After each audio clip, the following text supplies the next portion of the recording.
Okay, we are officially live, and welcome. If you are joining us here, this tonight is DoubleBookedCo's live discussion of our May book, which was a pick by our lovely Laura, who had a birthday this month. So happy birthday. Thank you. I hope it was good. Did you do anything fun this year? Yeah, I ordered food in, and I Very nice. That yeah, is always mhm. special.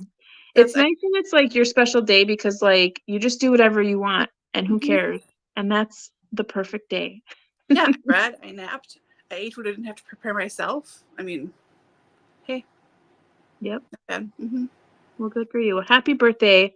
Thanks. I'm glad it was good. And because it's your birthday month, you got to pick our book for the reading. And you picked Among Others by Jo Walton. It was about a 300-page book, hmm epistolary novel. It was all diary entries, essentially, by our protagonist. I can't remember their name because it was so confusing, who was who and who is the same and who, but Moore, M-O-R, is Or I think generally the name that we go with. Um, so that is what we'll be discussing this evening. But before we do that, we just want to reiterate June's reading and then mention July's reading as well. So did you want to go ahead and let everyone know what we'll be reading in June? yep. So we had a tie. So Danny and I just talked about over, and we did the tipping vote. So we'll be reading Meeting Millie by Claire Ashton for July. Sorry, for June. Oh my gosh. It's the start to a romance series. Two friends meet in Oxford, and one has a crush on the other one does not, and something happens, and then 10 years later they run into each other again, and their lives are different. I don't know, but it sounds really, really good. I'm excited about it. Yeah, and so just so you know, if you're new watching this, we do voting polls for our books. Sometimes the books are picked by our book club readers, and then we put that in a poll for people to select. Or if no one has kind of offered any suggestions for the month, then Laura and I will usually pick some books that go along with whatever the reading month is, and then we'll put that in a poll. And if ever there is where there is a tie, we are just the tiebreaker. And I can tell you, sometimes the tiebreaker for us is like the one we want to read most, or it's to be honest, it's the one that is lesser known, if that makes any sense. Both Laura and I are very much backlist readers. So if a book, like for me, at least I'm speaking for myself, if a book is super hyped, I'll pick the other book to read over the hyped book. Now, I don't know if Laura, you feel the same way, but for our tiebreaker this time, for me, it was definitely the lesser of the hyped books. Yeah, I'm usually the same way too, but I'm going to be reading Red, White, and Royal Blue regardless this month for a different reading challenge. So it didn't matter if that won here or not because I knew it was on my list anyways. And going through and finding titles for June, when I saw this one, I really, really, really wanted to read it. So I was really hoping it would get picked. Because I've heard really great things about it, and I just want to read it. So yeah, I was like, yeah, let's do this one. Are you sure? Because I'm sure. Like, Yeah, no, I remember when the other one came out, not saying that the other one is bad by any means, but I've right. always been one of those people where I'm like, I have to wait until I have not seen or heard anything about a book before I can read it, because it's like a stigma I have. If something is hyped, it like there's something in my head that just like automatically like just expects it to be stellar. And if it's not, then I get kind of annoyed. And that's not fair to the book. So I always wait until I don't really remember it anymore, and then I'll read it. That's why I read so many backlisted books, because I just want them to be fresh and, come with no extra baggage. Mhm. It looks like Andy is here. Hello, hello. Nice to see you. I know there was a lot of discussion, not a lot of discussion, but there was a bit of discussion in the Voxer group um, during the month, and we have a bit of like different feelings of the current book this month. But Andy, I thought it was funny when you responded to Allie's message, and you're like, "Yep, just finished." Allie's everything Allie said. Like, okay. I agree too. I didn't respond. I was like, yeah, I agree too. Before we jump into the book discussion, I just wanted to put a reminder out there, and I'll post this later because it's not even there yet. But just wanted to remind everybody that we won't have a poll in June for July's book because July is my birthday month. And I have picked The Roundhouse by Louise Erdrich. And now that I'm saying that, I'm like, is that the right title? I think that's the right title. Yeah. Yeah. For some reason, you know, when you're like, how do you spell strange? And you spell it out and you look at it and you're like, this is not right. This is not possible. I'm looking at it and I'm like, is that what that book is called again? I mean, I look at this book almost daily because it's on my shelf and I keep wanting to read it. And now I'm like, is that what it's called? But I think it is. Okay. The middle shelf and your left bookshelf in the guest room. Like it was there. And now it's on, now it's like out on my, like, you need to read these weird stacked up books because these are the ones that you keep looking at. But yes, that's where it was. Yes. That's where my Louise Erdrich are. Yes. Okay. So like I said, we will not have a poll in June. So you won't see any polling. And that's because we've already selected July's book, and that is The Roundhouse by Louise Erdrich. So June will be Meeting Millie, and then July will be The Roundhouse. I'm going to apologize right now because my computer is not working. So I'm actually working off of my phone for video and my Amazon like Fire tablet thing for putting comments and stuff up. So this is very, very limited. So I apologize. I don't have as much out there. If you're in the Voxer group, you saw that I sent out a JPEG of I always put together like a questionnaire thing for the discussion. And that also I couldn't get on my computer. So that's why it's a picture form and not a PDF. But if you're in the Voxer group, you would have had access to that. So let's just jump right on in to our discussion. And before we start any questions, we always go right into what our ratings were. So as far as your overall rating of the book, what was your rating in the rating scale of 1 out of 5, 5 being amazing? I think, and this might change throughout our discussion, which is I'm hoping it will change either, like, I don't know, either way. But right now I'm just going with a middle of the road 3. Because I could get into the rhythm, but it took almost a whole month for me to finally be able to catch on enough to read it and keep up with everything. So yeah, I'm just going to say 3. That might change. And Dani. Oh, I DNFed it. Yeah, for sure. Yeah. So I have a lot of thoughts. So it's going to be funny because everyone's going to be like, throughout this whole discussion, they're going to be like, but didn't she DNF this book? Well, here's the thing. I feel like I got a lot of information from the, I think, 62 pages that I read to be able to discuss this book. But overall, like, for me, total DNF. And you know me. I do not DNF books, and I especially do not DNF book club books. But like you just said, it literally took me the entire month to try to get into this book. I could not be moved. I had to check it out on my Libby app twice because it lapsed the 14 days.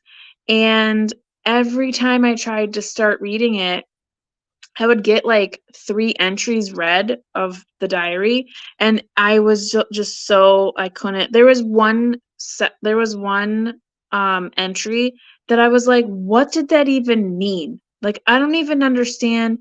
I feel like they just repeated themselves like 7 times within that same entry. It was so bizarre. that I was like, I gotta put this down. Like, I don't want to read this. And it's all month that happened to me. And I'm like, I have to read this book. I have to read this book. And I couldn't. I just finally today I got farther in.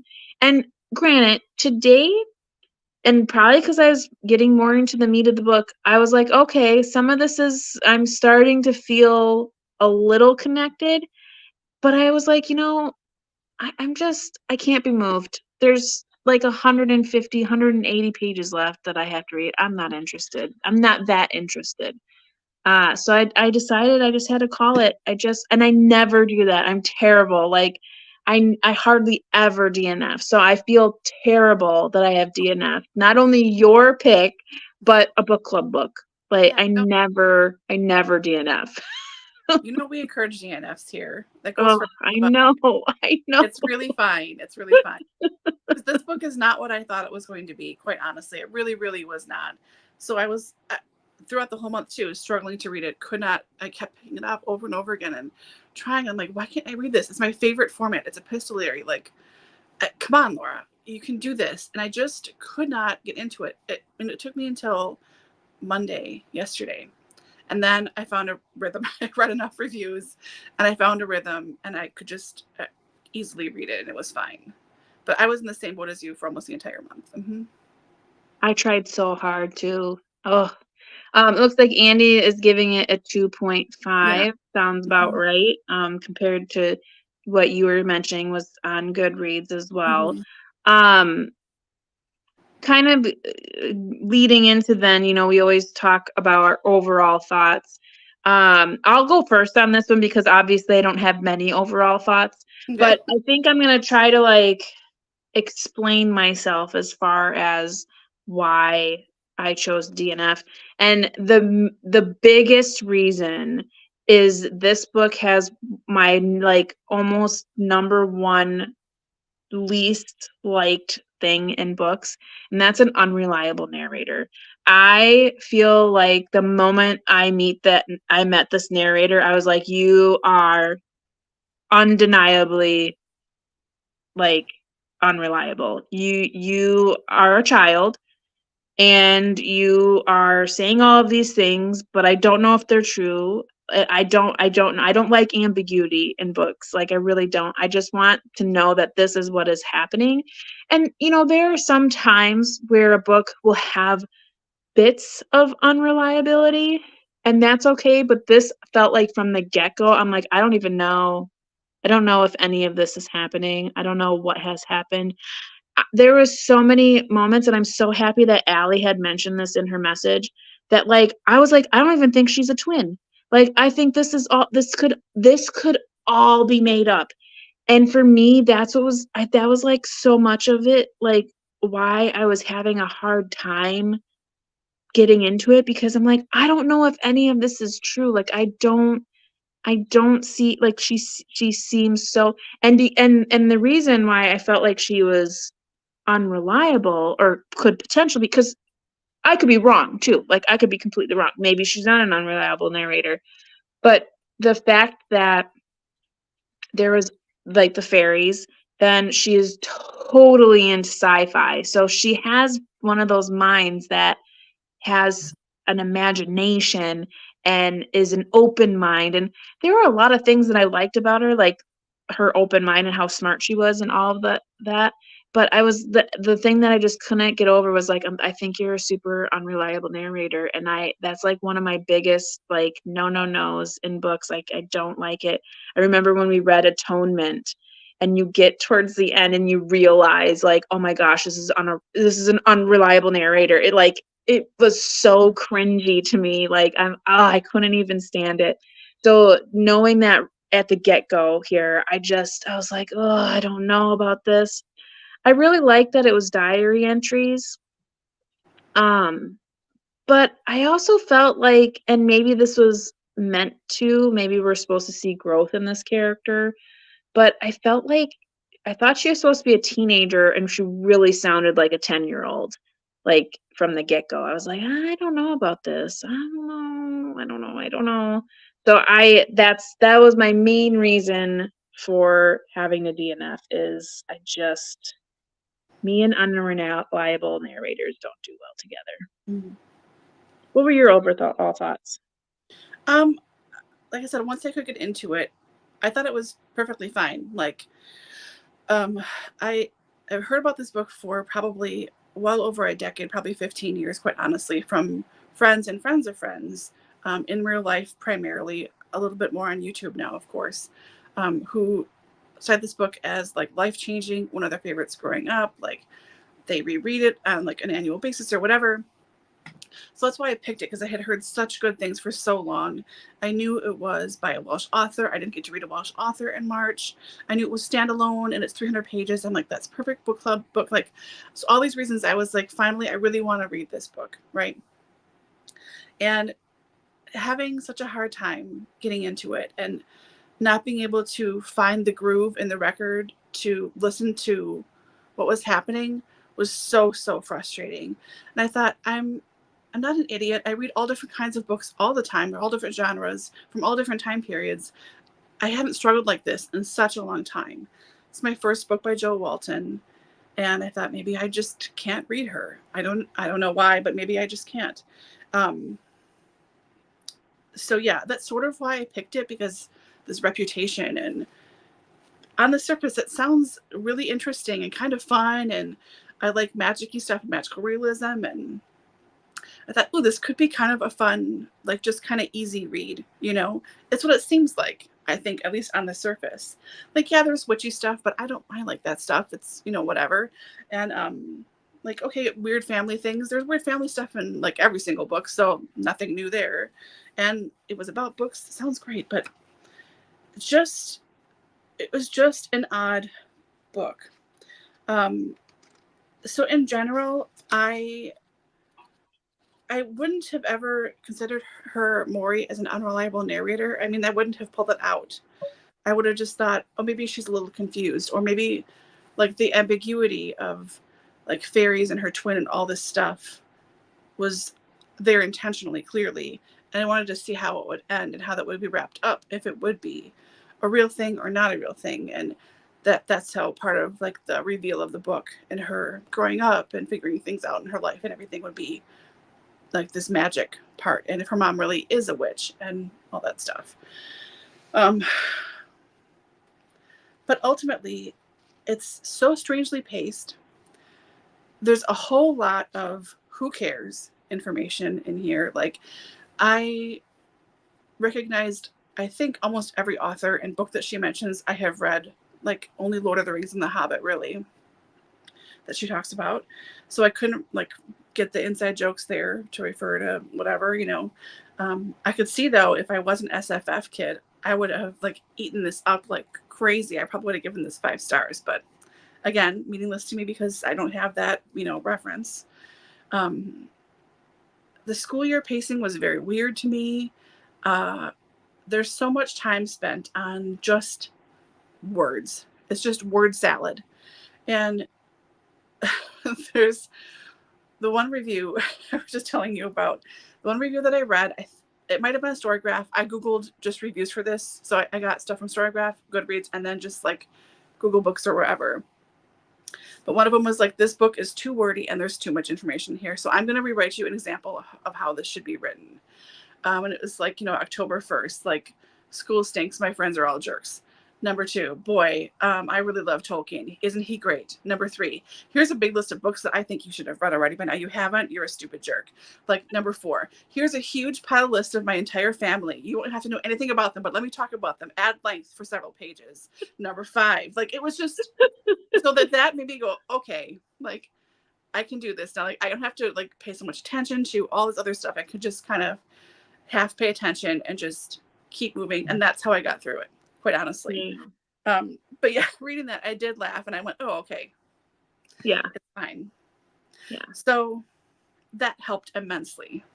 Yeah. So it's, I don't know, it could have been either shorter or longer. I think I'd edge towards shorter, like another 100 pages less, and a little more compact timeline with things more evenly spread out with her school year, like with stuff with her sister, stuff with her dad and like the aunts, and then with her mom, because it was all like, way too much time with school stuff and like little bits with her sister and enough with her dad, I think, to get it enough, but like hardly anything with her mom. Mentioned at the beginning, and then the last like 5 pages, there's this Yeah. big fight with her mother. Like we should have had more of that. She was like the big baddie for the Mm-hmm. whole book, and then she's barely there at all. So I just think it's very average. Like if it's the right kind of kid, if I would have read it when I was younger, maybe, and I could have gone back and read all the Zelazny and everybody else, I could have really, really loved this more. But just, it was fine. Right. It was fine. Andy mentions that the book is so cryptic for so long. Yeah. It seems really silly since she's writing in her diary. Mm-hmm. The tease of what happened to cause her sister to die and her injury went on forever. It really, really, really did. And when she writes in there, I don't know if you got this far or not, but like she writes how, or talks about how she's writing this in mirror script. She's writing backwards in her own journal. And then she was writing it backwards and upside down at one point. And I thought, why are you like super coding this? I'm pretty sure nobody gives a crap of like a 15-year-old girl's diary, right? And then at the end, she's like, oh, I have to just write regular handed. It's too hard to write mirror in the hospital and blah, blah, blah. It's like, what are you doing? Yeah. Very cryptic. Didn't have to be. Well, and I think because I think Sorry. so she's so into these science fiction and fantasy books that I think at that age you really it encapsulates your entire world as well. Mm-hmm. So potentially the mirroring and the writing backwards is really probably part of that, you know, kind of bringing that to reality. I think that was one of the things I enjoyed was the fact that there were all these like name drops because it was it from our world, not made up stuff. So it was Mm-hmm. cool to be like, oh yeah, Le Guin. I've read Le Guin and like all these things. But at the same time, I didn't like 60% of it. I was like, I don't remember that. I felt really cool that when she was saying that she was reading Out of the Silent Planet, because I was like, yeah, I've read that. I know what that is. Mm-hmm. But like other than that, I was like, what is she talking about? Mm-hmm. Annie mentions that she did not like Wim. Yeah. He seemed like he was using her so he could see the fairies. Mm-hmm. And the best part was all the book mentions in the book. Yep. Yeah. And then if Mm-hmm. we believe the fairy stuff, then she thinks she was a reliable narrator, just a teen. And Mm-hmm. that book review that you had mentioned, Laura, would have made a better book. I know. That person. I should try and find it again and like contact them and be like, could you rewrite this book, please? Yeah. Like that would be hysterical. I would pay for that. Yeah. Absolutely. And I think this is interesting too, because Allie in her Voxer message had mentioned for a while she had thought maybe it was an unreliable narrator, but then when the boy sees the fairies, then it's as Mm-hmm. if, okay, so they are. But to me, because it's a diary entry, did he really?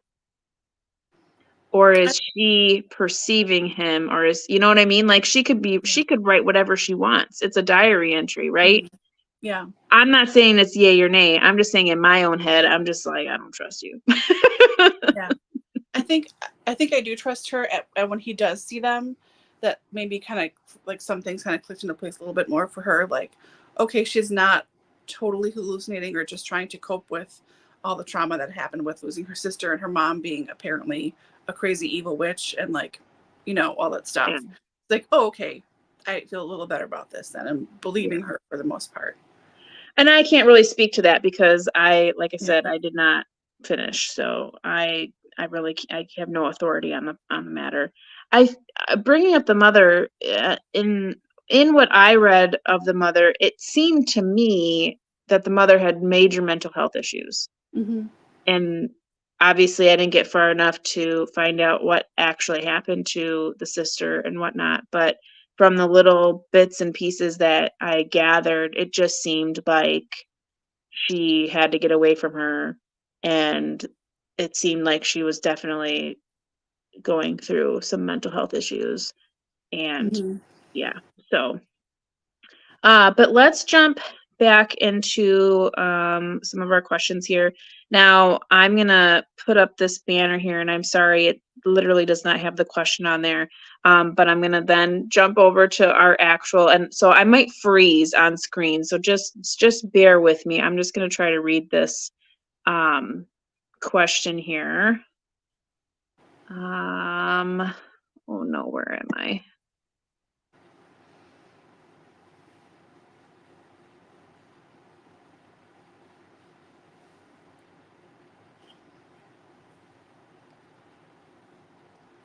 Okay, so you guys cannot hear me when I switch to that other screen. So okay. So the books and identity, the question that I have on the plan or the worksheet that I sent out in our Voxer group, it mentions how Moore really finds solace in books. We see her going to the library and buying books, and we kind of talked about this already, but were there any books that she mentioned that really stuck out to you, books that you've read that made you maybe relate to her a little bit more? Or in general, when you think about yourself at that age, did you relate to her character in a sense of how she was kind of, really trying to get to the library and do all the things that we saw her do? Do you relate to that? Yeah, I mean, I always did. I mean, the library's been the place to go my entire life. I mean, that's where we always went. We went there weekly in the summer and during the school year. And, I remember getting my first library card. That was so exciting. I remember like signing my name, and we got books constantly. So, and reading at home, we always had books around, we didn't have a lot, but we always had books. And so like that deep connection and love for libraries and books, I think 100%. And probably for you too, Dani, like just a constant, always there in your life. Um, but again, I've never really read that much science fiction until maybe the last, 15 years or so. And even that's really scattershot. It's not like I'm really diving deep into anything. But it's something that I've always known about. And um, at least I've been thinking about my cousins who have passed recently. So briefly, my family, I am the youngest on my dad's side by like 15 to 20 years. And then on my mom's side, it was always just me. So like a very, very small family.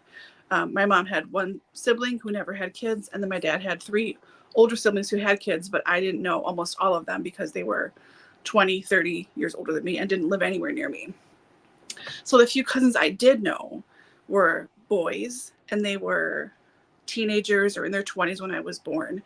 So when we would do family stuff and have like dinners and cookouts and all the stuff we would do with them, I would kind of be, it was always me and the adults. Like I was the only girl and the only kid, it was me and the adults. But they would, try and talk to me a little bit because I always had a book with me. I was always reading. So I would go with them to their room and look at all their books, and they were all into science fiction, all of them. And I was thinking about my cousin Gary, who passed probably like 22 years ago now. I really loved Gary. I wish I could have known him as an adult because he was so funny. Anyways, I have his copy of King Arthur and his Knights, this like really beautiful old copy, and I have his copy of the Silmarillion. And I hadn't read anything at that point, but he would talk about Lord of the Rings. I remember him talking about this, and his eyes would get kind of misty, and like it was so amazing. So when I finally read them, when I was like 24 or whatever, I mean, I was just so pulled in. I had this weird connection. So the only connection I had personally, just a roundabout story, sorry, to her with these books is Lord of the Rings. The Mhm. Hobbit less so. I didn't like that as much. I know it's verboten, but I just didn't. But Lord of the Rings, that she just casually brings it up so much, and then has named this main fairy that she sees sort of a Tolkien-y name, and how she refers to Mordor and everything else. Like that's the only part that really got me. But everything else, I mean, I like Piers Anthony books have always been around in my brain. Like Ursula Le Guin has always been around in my brain because I was seeing them on shelves my whole life thinking, wow, these are really grown up adult books. Mhm. And then when I was 15 or something, I I always think I'm stupid and I can't read books and I would not understand them. So I was just trying to like psych myself up to try and be in AP English classes, and all my teachers were like, you're already reading AP books. Like, I don't, just, you're in the class. Just, what are you talking about? Like, why are you, what are you doing? Not that I couldn't understand Hemingway. So I read him on like that when I was like 14, 15 that summer. And I was like, oh my God, I understand this. Like, I was so surprised. So I got into AP and I was like, oh my God, I think I get this. Do I get this? But that was all classics, you know, Mm-hmm. that's not the same thing.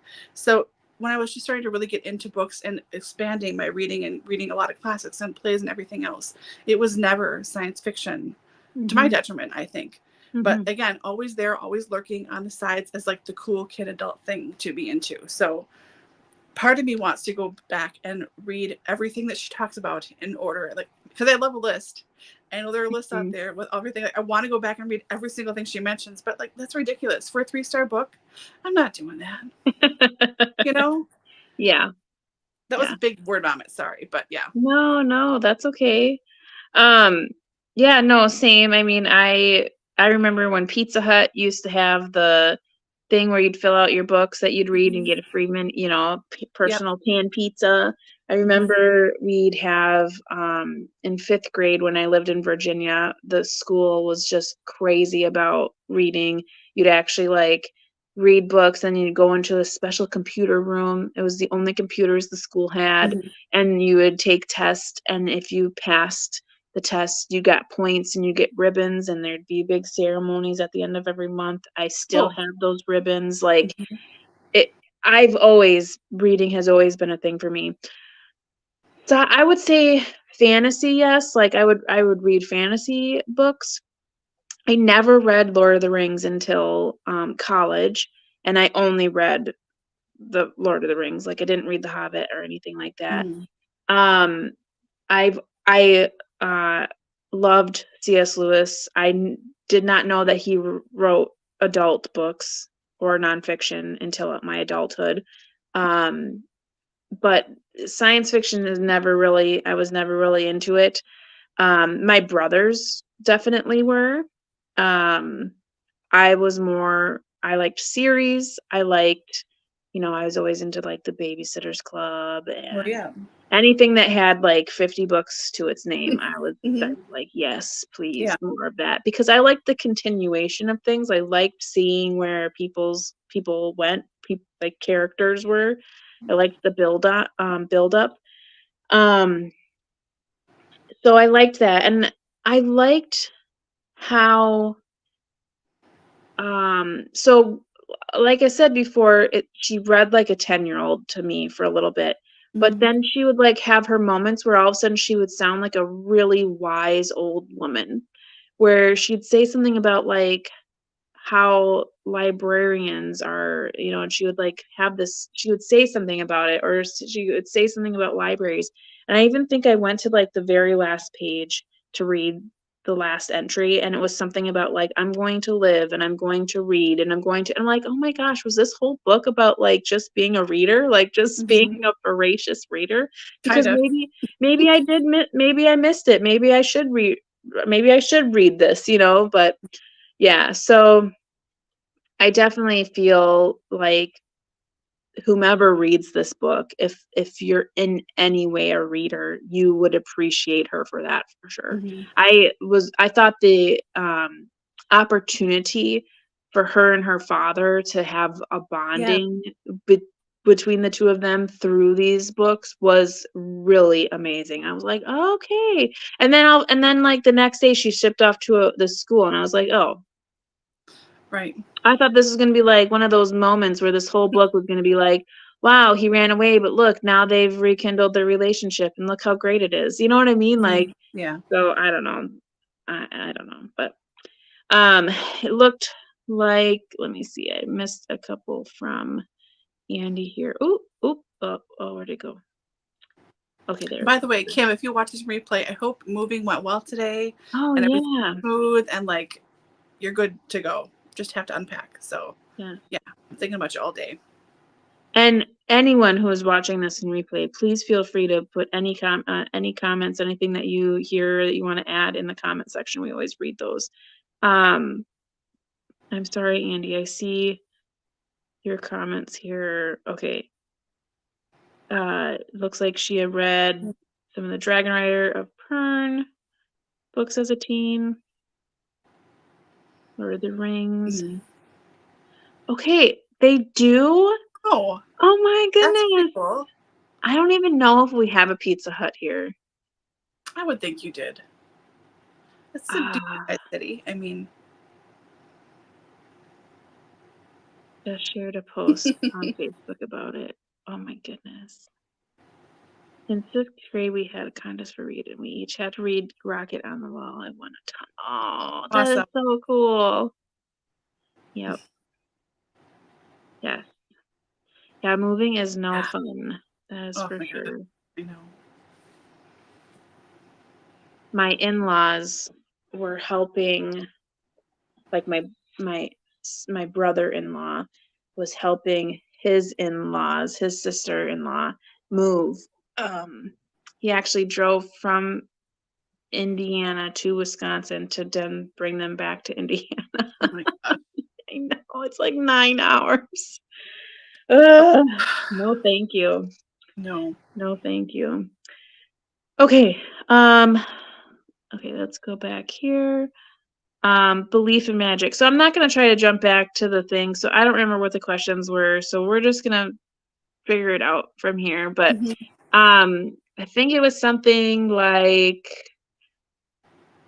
I don't remember. And I can't because I'm like on my phone, so I can't even touch it. But as far as the book goes, so it seems as if for those of you who did read, they are real, the fairies. So we have this idea of, it's not just magical realism. It's magic. There is a what is the word I'm looking for? Outerly worldly thing here. There are fairies. So she does see them, and it is proven because there is an other person who also sees them.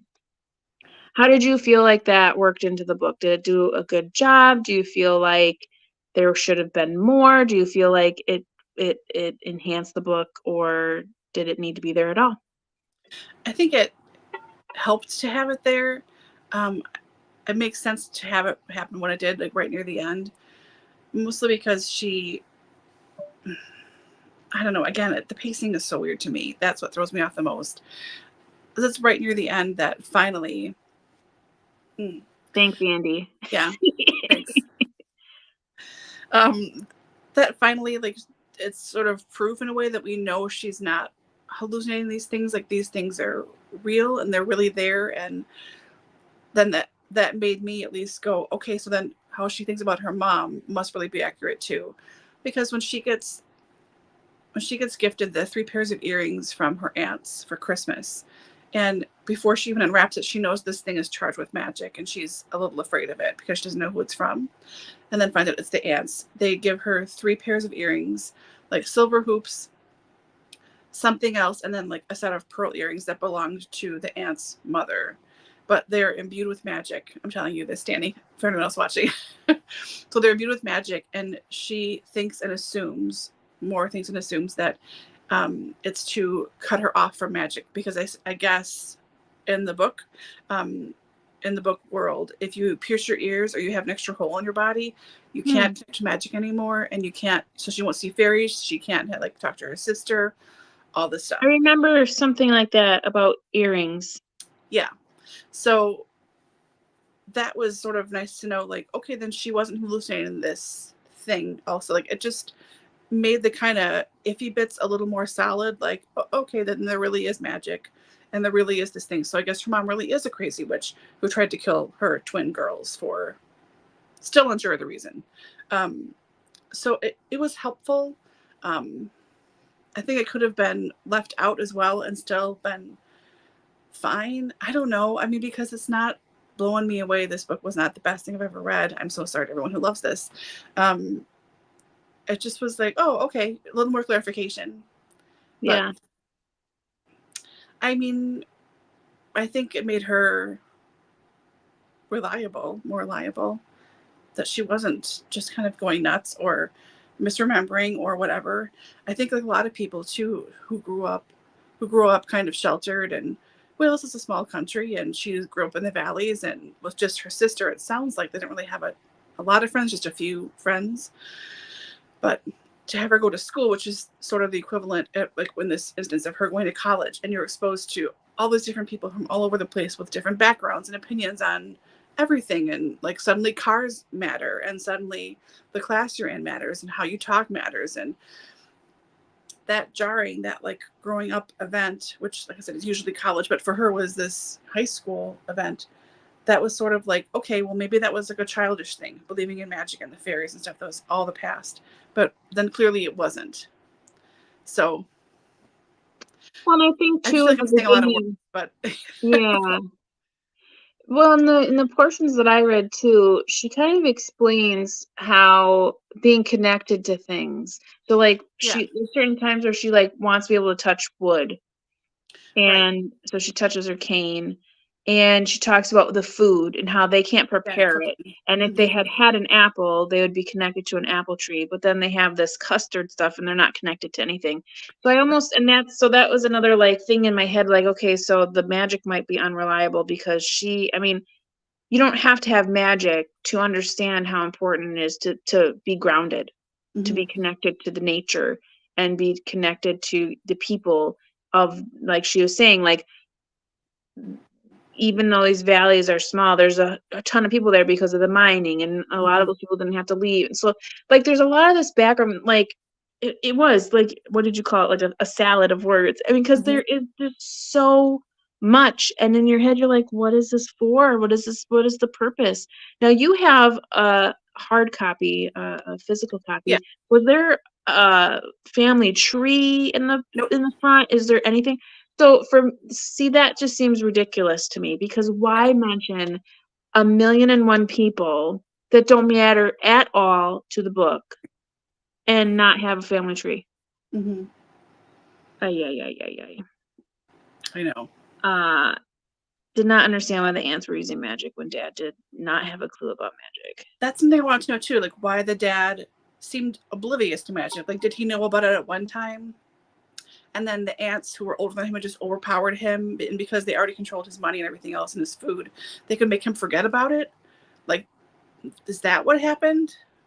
Do men not know about magic, and it's mostly women that know about magic? Because no other guy talks about or knows about magic seemingly, except maybe for Sam, her grandfather, but not grandpa. No, he does too.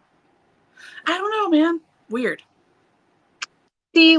when there's magic in a book, I Yeah. want it to be like in your face magic.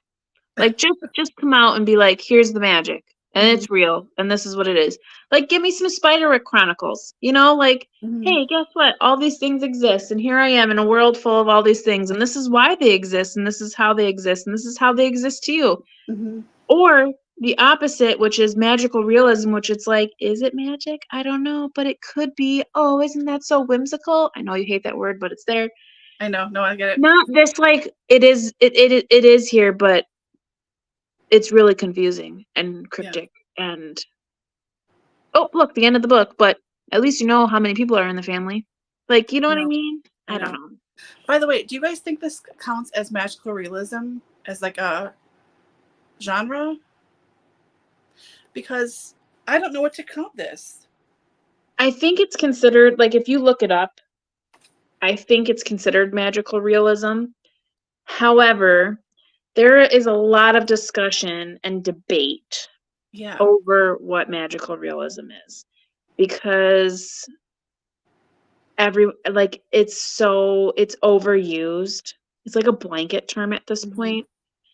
Um, to me, I would not call this magical realism. I know. Okay, so I'm doing the 52-week book challenge this year, and Mhm. one of them is to read magical realism, which is fine as a genre. I do like it very much, and I'm talking about like the pre-internet boom definition of magical realism, right? I really, really enjoy that. then I'm reading this, and because so much seems so fuzzy for so much of the book, like almost the entirety of it, and even still, a lot of it is fuzzy and undefined. I really wanted to ask you guys that are here, like, what you think, because I think it is, but also it's not. Yes, I would Yeah. agree with that. See, okay. It's so gray Strange. because the term is so overused. It's Mm-hmm. so gray because I even confuse myself when I'm like, oh yeah, that's magical realism. Because when I think of magical realism, I'm like, okay, 100 Years of Solitude. Right. That's magical realism. And I Mm-hmm. feel like because that is like a well-known classic, well-studied text, that I can definitively say that is magical realism. Mm-hmm. But then you have like these thousands of books that people deem magical realism that I'm like, oh, well, now I don't know. Is Right. anything that has magic in it? No, because that's more just like fantasy. Like, I would not say that the Spiderwick Chronicles are magical realism. It's straight up magic. It's Yeah. fantasy. It's a whole world of that. Mm-hmm. But like Sarah Addison Allen, that's magical realism, right? Mm-hmm. But Mm-hmm. they're like, you know what I mean? It's hard because Yep. like it's practical magic. I mean, it's magic. But so is that not? But Sarah Addison Allen is like, it's so hard there's like a fine line, and it's debatable. A lot of people do argue the fact of this magical realism. Some people want the term just removed Mm-hmm. completely. No one understands it. Yeah. Okay, I Um, will not count this then as that, but thanks. That's You right. can though, but that's the thing. If you I think it know. is, then you just count it. But like the last few chapters, I was like, well, maybe then I can't. Can I? I don't know. It feels like it's not. Like my gut feeling is it's not, but also I think it could be. That's why I was so confused. I was just like, I don't know. Have you done this one yet? Have you done that prompt yet, then, Andy? Or are you going to count this for that? Just to like check it off. I'm curious. Okay, while she's thinking, we're gonna move on. So I had a question there about loss and grief, which I'm gonna freeze my frame for a second because I do want to see what this. Oh, and she kicked herself out. She'll be back.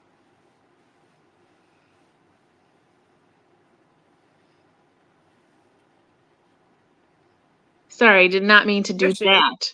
It's okay. But okay, I know this is so terrible because I'm on my phone. Okay, it says, can you still see me? Yeah. Hear me? Okay. Moore has experienced significant loss. How did the experiences shape her personality and actions throughout the novel? So that is my loss and griefs question. For me, for like the fact that I read the first quarter of the book, I felt like she was processing fairly well. I mean, Mm-hmm. I think she had a lot of coping mechanisms as far as like the reading, and she had a lot of like just pushing things down and like not talking about them. And then like disassociation, she kind of like kept compartmentalizing everything, and the stuff with the mother and the burned photographs. I was like, Yeah. what? And here's the thing. If you think that is crazy, people do that. Mm-hmm. People do that, and it's crazy. When my parents got divorced, my grandmother went with a permanent black marker and drew monster heads over my father's photo Oh my of God. all of the photos that were up on her wall. She had taken down, drew a monster head, and then put them back up Oh on the my God. wall. So we as children would come over and we'd be like, Yeah. what the hell is that? We would open up photo albums and there would just be like photos of us as a family, Wow. and he would be a monster head. Like like people do this. So, I mean, yeah. And with her, like, and that's why I really felt like the mom had major mental health issues when she was sending her pictures at school, Mm-hmm. and she was burning her twin out of the picture. Like, how terrible. Like, that's terrible. But I mean, like I said, for the short portion that I read, I felt like not that she was okay, but it seemed like she had found certain mechanisms that were helping her cope. And I'm assuming as it got deeper in, the fairies had something to do with that as well. No. Okay. Well, then I'm glad I did. I mean, they don't not have something to do with it, but because she has a hard time connecting with them, and she can't just go out and find them like she could when she's at home in Wales. So I don't know if you got to the part where she burned the letters the first time from her mother. It must have been just after when you stopped reading, if you didn't read that part. Because she goes out I know into she had gotten a bunch of letters and she had read them because she was seeing if there were pictures in them or something. Is that right. right? Yeah. Right. But I So don't after a remember if while, she burned them. okay, so after a little while, she decides to burn them. So she goes to a safe space and she's looking for fairies, right? To like see if they're going to come around. And I think that first time she only sees one, but he doesn't want to acknowledge her, like they're kind of hiding or whatever. So like she burns them, but then a girl, I think one of the girls in her school who's a jerk, like catches her and like tattles on her, and she gets in trouble and loses a bunch of house points. And then the second time, I forget if she rips them up that time or if she burns them again, but one time she rips them up again, one time she burns them again. And the second time with the burning, there's a whole bunch of fairies that come out, but they still don't really talk to her. So she does try occasionally to go out in the woods around school and away from people, and she only really ever goes to that pond with Wim or whatever, like near the end. She only really goes there with him and on the grounds with him after they get the okay from the owner of that property, who happens to be a woman in the book club, which Moore doesn't know right away. So then they go there together because she thinks, well, they're probably here because it's, a wooded area, kind of secluded. And then when they're walking through this area, she tells Wim they really like to hang around areas that people have deserted and abandoned. He's like, oh, I know where to go on the property then. And they go over there. And that's when they try to like see fairies the first time together. So she tries to talk to them, but not really. So they're there, but not. That's not a huge connector because they are uncooperative. But when she goes home, like apparently it seems like the fairies from her school have like told the home fairies about her, like that she was trying to get in touch, sort of like there's some kind of fairy connection, which sounds like a bad 90s 900 number call, fairy connection. So like somehow there's some kind of message there, but it's not like what you think, like to help with grief. I think what she does, like you're right, it's coping mechanisms, absolutely, but it's reading, because all she does is read, which fair enough, sounds wonderful to me, but like she doesn't really try and make friends at school. She reads books, she researches books, she requests them from the library, she goes to and from bookstores in the library, and she reads. That's all she does. So yeah. Well, not to come off that question too quick, but I just wanted to make sure I wasn't missing any. So to the 52 challenge question, it looks like she put the Winter King down as a middle grade. Really liked it. And then back to our discussion about the photographs. Exile kind of out. Oh my gosh. Yeah. It's so weird. Like, I remember I had dated this guy in college, and looking back, oh my God, what was I thinking? But at the time, my mom was really big into scrapbooking.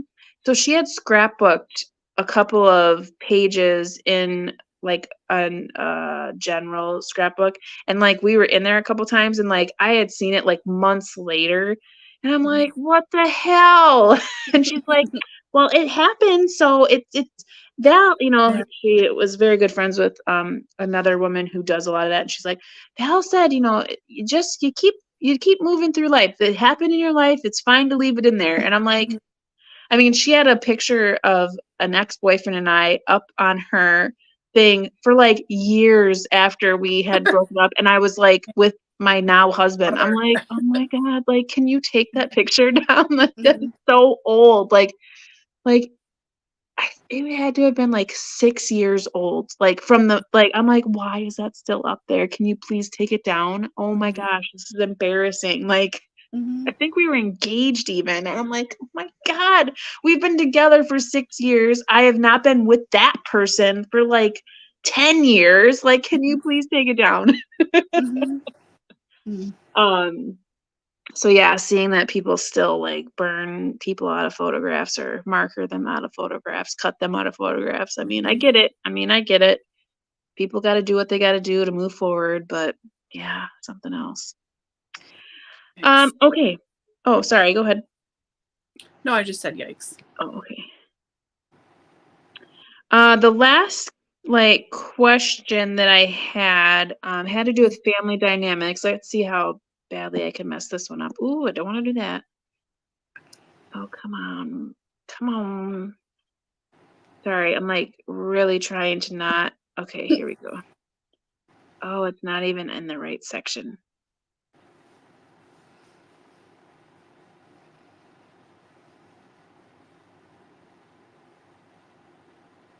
Okay, let me see if I can do that again. Yeah.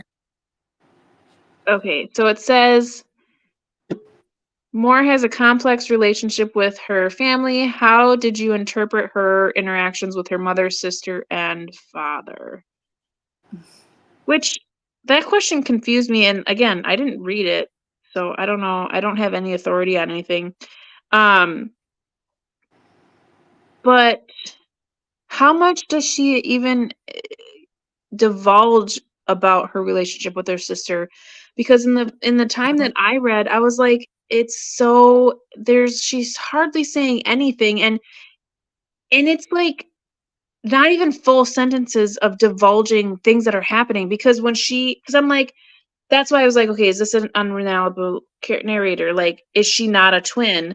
But then she says something like, oh, and she's dead. But it was like in a half of a sentence. And I was like, wait, what? What? So I had to like go back. I'm like, did I miss something? Like, did I miss Mm-mm. what? Was there an explanation somewhere? Because you know how like sometimes you're reading, but you're not really into it. So Right. like you get to the bottom of the page and you realize like you don't know what happened because your mind like turned the book off and started thinking about something Yeah. else. So I was like, oh, I gotta go back up. And I'm like, nope, I was in tune with all of this. Cause she was just like dropping little facts in just randomly that were like super important, but with no explanation. Right. So I don't know how there can really be a relationship to discuss unless it comes later in pieces that I did not read. Like at the very end, when I don't know if she's going to like the pit again. Yeah, I would agree. When she goes back to the pit to do this thing for the fairies that she's supposed to do, that her fairy friend from home asked her to do. So when she goes there that day, I think it's then or just before then, she's telling Wim about her sister. And then we get this super speedy account of the car accident that they were in that killed her sister. And even that was like, it felt so fast and jumbled in this paragraph where she talks about it that I was just sort of like, what? I mean, so that's it. The last 20 pages, it's where it is. Because they never really explain her leg injury exactly. Right. She doesn't, that's never really explained. So essentially, for you, I think her sister was driving. I'm not sure. It's I confusing. think So there, Andy mentions before, probably when I was saying I didn't know, or obviously I didn't read it. yeah, like I they're think in the car. she has it that the mom ran them down with the car. Yeah, but it was really unclear, at least to me when I was reading. I was like, so who was the other driver? Because in my brain, I thought it was a random person coming at them, and that the mother had sent all this like fake, now real. No, since we know that magic is real now, but like at the time, fake illusions to them, like monsters and things chasing them and fire and whatever else. So this is how it made sense to me. They got in a car together. There's two sisters who are, underage for driving, but who cares? Um, and they're like speeding around and trying to get away from all this magic stuff. And just when they're like at this height of like madness and delusion or whatever, Maury could like pull herself out of it enough to see what was happening and saw this car coming at them, and it was a random stranger that hit them. But I think Andy's right. I think it was their mother coming at them and trying to kill her daughters. So, like, again, unclear and very fast, very quick, right near the end. So it's like, okay, what? This just solidifies my reasoning for not reading this book, because it just sounds super unreliable. Like, even if everything is true, just the way that it's written is just too ambiguous for me. I would have been so angry the whole time. I would say like 2/3 of this book is her at school and like daily boring school life with testing and how she's placing, and she skipped out of gym and she's reading books. Like, that's 2/3 of the book. The other third is like her weird family, and maybe fairies are real, but some people are dying, but not sure how. And she's traveling back and forth a little bit, but like, boyfriend, you know, that's so a true 15-year-old. Yeah. Mm-hmm. Wow. Yeah. That's what I mean. It has so many excellent, like, people cherish the hell out of this novel. And not for me. Yeah. Not terrible. I do have a trilogy by Jo Walton that I really want to read. That I just asked a friend about over the weekend. I was like, "Oh, you recommended this trilogy to me." She's like, "I've never heard of that before in my life." So now I have no idea who recommended this trilogy to me. But I think it's like an alternative World War II, but it's set in like 1942 and 43 and 44. It's the 3 books are called Farthing, Halfpenny, and Half a Crown. So I do want to read those and try that and see what that is like, because this ain't it. I don't know. Have you heard of this author before or no? Mm-mm. No. Okay. Nope. Hmm. I've heard of the Waltons. Okay. All right, John Boy. Younger audiences, I'm not explaining that one. Yeah, no. You can Google it. Everyone who's here right now knows who the Waltons are. Yeah. Oh, that actor, like, totally off topic. But so obviously we know what the Waltons are. The Waltons were on whatever. Good night, John Boy. Mm-hmm. Okay. That actor, who I can't remember his name right now, was in a made-for-TV film where he was, like, working in an office, and he was, like, in love with one of his coworkers, like, but total mental health, and he came and, like, shot the place up basically because he rejected her, or she rejected him.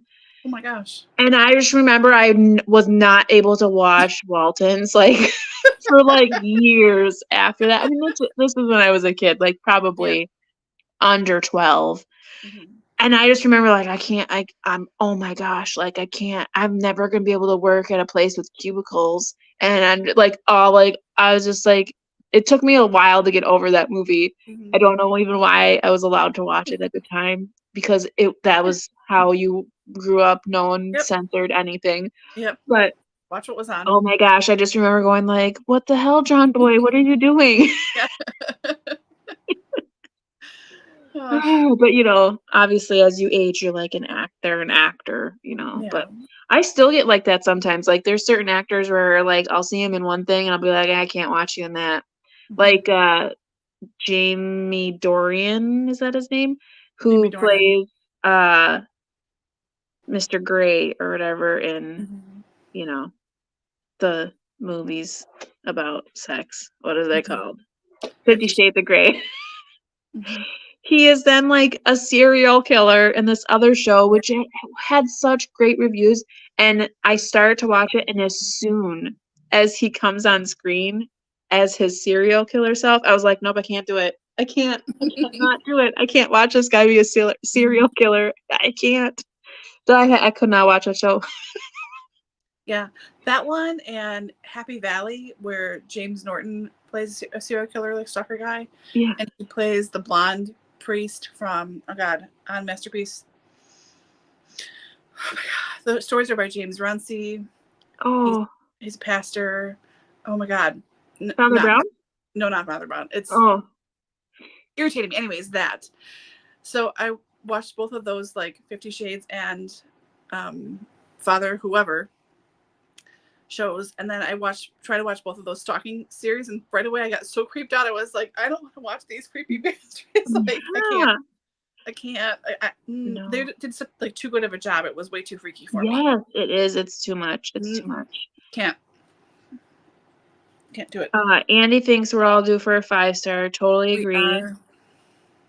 Oh, good. Yeah, I've had it on my shelf. So Louise Erdrich is a auto-buy author for me. A lot of her books. So I was introduced to her in a college course. I think it was like a feminist class, because it was all female authors. I think it was women's lit or something. That's what it was back then. I'm sure they have different names for it now, but it was all female. So it was like we reread Oryx and Crake by Margaret Atwood, and then we read a bunch of other stuff. But the two I remember was this Margaret Atwood Oryx and Crake, which I hated, and then we read Love Medicine by Louise Erdrich, and I loved it. So I started to read more, and like I was saying earlier in our live stream, I love series. I love when things are connected, and she has a really great way, not so much that they're a series as far as being connected as prequels or sequels, but they just are all in the same universe. So what she'll have like a family tree in the very beginning, and you'll see all these people, and then she'll have the story. So there's Love Medicine, there's now I can't remember all of the Four Souls is one. That one's a short read. But they have the same people or part of the family tree. So maybe in this book you read about the grandparents, and the next one you read about the grandchildren, or something like that. So they're all connected somehow. And I just loved it, and so that's how I was introduced to Louise Erdrich. So she's an auto-buy. So I've had the Roundhouse on my shelf for ages.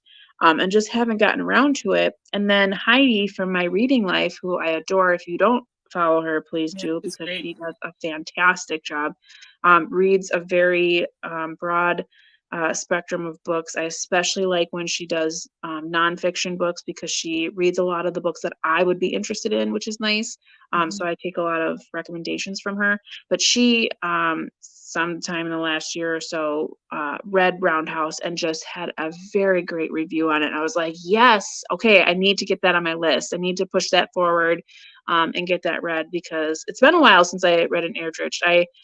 With my first book club that I started, we read The Last Report on Miracles at Little No Horse. I think that's the title of the book. And that was stellar, a stellar book. So that's the last one I've read from her. So I'm excited to read another one. So yeah, I'm hoping that was good. Back to our random conversation, but like it was in Touched by an Angel, where the dad turned out to be a child molester. I don't remember that episode, but I used to watch the crap out of Touched by the Angel. And that's on again on, if you have like just random TV. There's a channel called Start TV here where we live, and it's all of the shows have female lead characters. So it has like Rizzoli and Isles, Medium, and then now it just started doing Touched by an Angel, but like at 7:00 in the morning. So every once in a while I'll like turn that on and I'll try to watch it. I'll be like, I can't believe this show, like I was able to watch an entire episode, because they're so slow. Like they're like so slow. Just like, I don't have time. I mean, this is back before cell phones and stuff. So like our attention spans have changed. But yeah, ruins it for sure. Grantchester. Thank you. That was Grantchester. There you go. My gosh. Oh. Thank you so much. See, people are there for you even when you know they're not, or when you don't know they're not. Or I can't talk. My husband's like, man, you having kids, you can't even speak anymore. Like it happens so often that I'll try to say something and the consonants will flip in the word. So I kept trying to say give daddy a kiss, and it kept coming out, div daddy kiss. Like I couldn't, div daddy, I couldn't, it was like, but then I read somewhere that a female's body takes 2 years to get back to normal after having children. So I still have an entire year left Yeah. of trying to get back to coming to neutral, which, gosh, I hope it happens because, I mean, I feel like a real slow, unvocabularized person. Like, I can't speak. I don't know words. I can't. Yeah. So I hope it happens soon because my husband laughs at me a lot.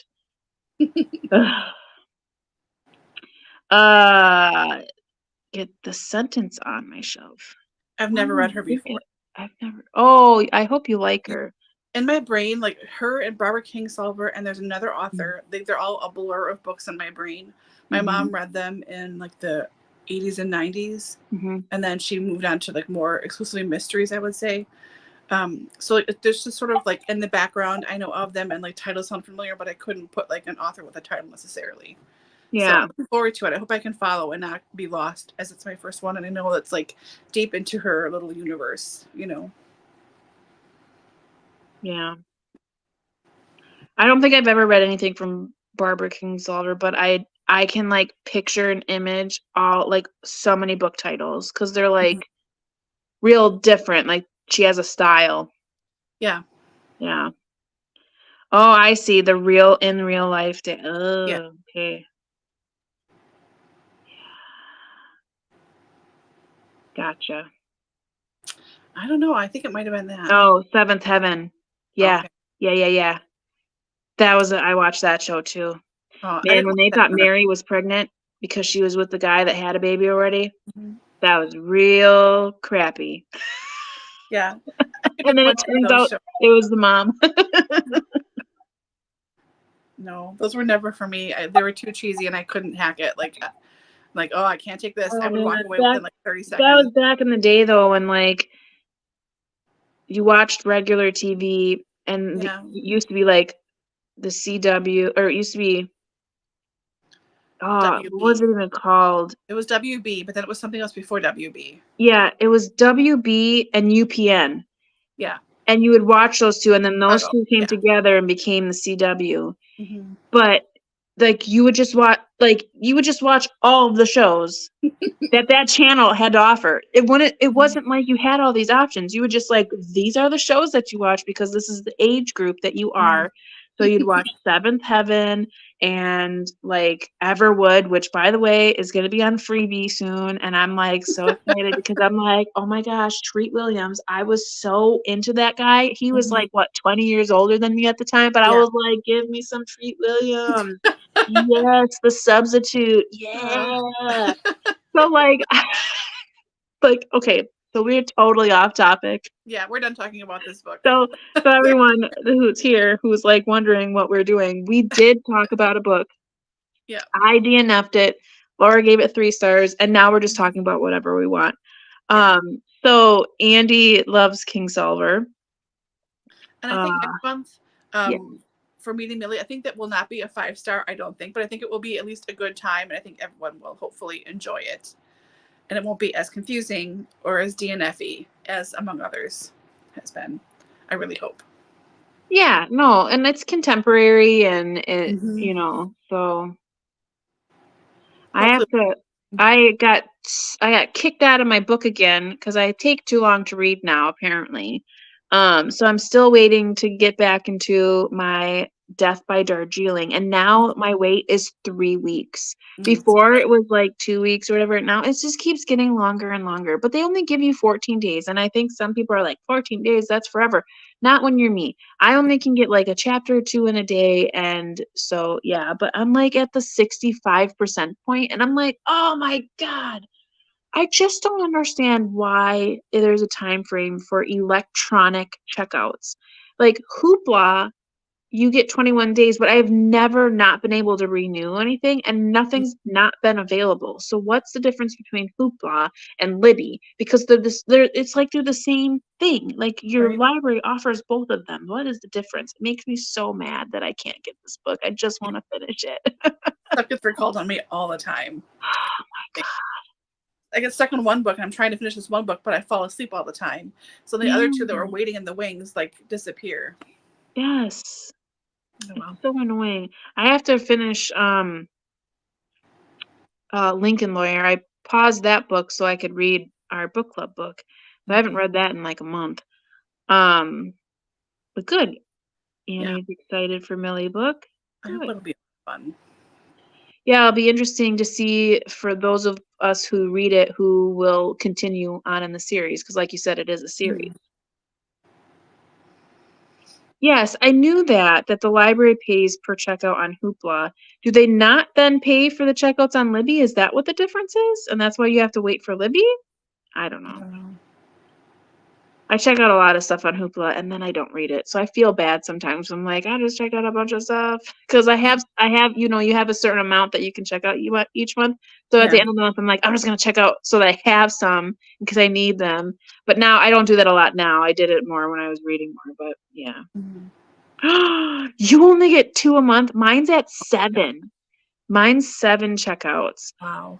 But I know somebody who's actually in our book club. I don't know if she's here tonight, but I remember a year or so ago when I introduced her to Hoopla, her library had 15 a month. And I was like, what? You have 15? And that was back when I really needed more than 7. I was like, that's crazy. I wonder what Milwaukee is. I don't know. Oh, that could make sense. If they buy them outright on Libby, that would make sense if that's why they do a limited. That makes sense. That would make sense. Okay. Regardless, give me my book. I want to finish it. Yeah. Like it's super backlisted. Why are so many people reading it? Yeah. That happens all the time to me, though. Physically, I'm trying to find a book in the library, and I'm in a series. Randomly, I need book number 3. I have 1 and 2 and 4, but I need number 3. And I go to get it, and it was checked out like that day by someone at my library. And I'm like, are you serious? I need this one. Maybe it is 4. It was 9 for a long time, I think. And now I'm sure it went down again. Yeah. So that happens to me constantly. No matter what series I'm reading, if it's science fiction or mystery or romance or just a regular old fiction, if I need a book at the library, I go to request it from my library, which I know has it, and my copy is gone. And it's due like almost 3 weeks later to the date. And it's like, who the hell is checking out these books weirdly at the same time I need them? Jerks. So it is. A bunch of jerks. Book jerks. Oh, nice. Nice. Yeah. Enjoy the 5. Look, though, if you look too, some months will have bonus buys or bonus something. Oh, yeah, like freebies. Yeah, definitely look through those because those don't count towards your checkouts.